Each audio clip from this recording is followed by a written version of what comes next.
Assalamualaikum warahmatullahi wabarakatuh. Perkenalkan, nama saya Rizky Ripanda dari kelas SI 2E. Di sini saya akan menjelaskan tentang pengantar organisasi komputer. Komputer adalah sebuah mesin hitung elektronik yang secara cepat menerima informasi, memasukkan digital, dan mengelola informasi tersebut menurut seperangkat instruksi yang tersimpan dalam komputer tersebut, dan menghasilkan keluaran informasi yang dihasilkan setelah diolah. Pengantaran organisasi komputer mempunyai fungsi sendiri, misalnya memasukkan memori aritmatika dan logika keluaran dan kontrol.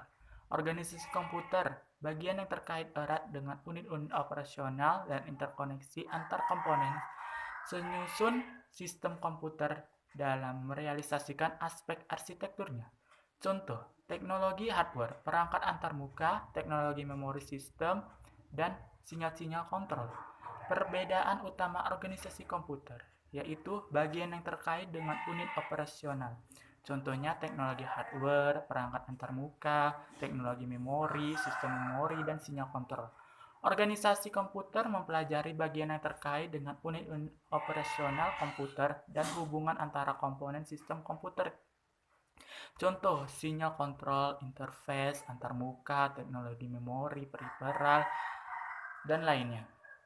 Perangkat keras atau hardware adalah semua bagian fisik komputer dan dibedakan dengan data yang berbeda di dalamnya dan dibedakan dengan perangkat lunak atau software yang menyediakan instruksi untuk perangkat keras dalam menyelesaikan tugasnya. Struktur dan fungsi komputer. Struktur adalah sistem yang berinteraksi dengan cara tertentu dengan dunia luar. Contohnya CPU atau prosesor. Memori utama fungsi adalah operasi dalam masing-masing komponen yang merupakan bagian dari struktur. Komputer sebagian mesin multi-level, tingkatan bahasa dan mesin virtual yang mencerminkan kemudahan komunikasi antara manusia sebagai pemrograman dengan komponen elektronika dan sebuah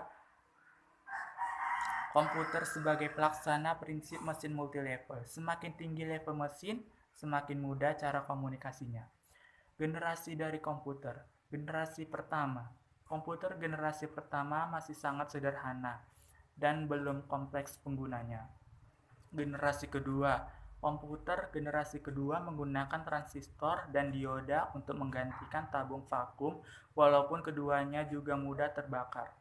Generasi ketiga. Komputer generasi ketiga dibuat dengan menggunakan atau menggabungkan beberapa komponen di dalamnya satu tempat. Generasi keempat.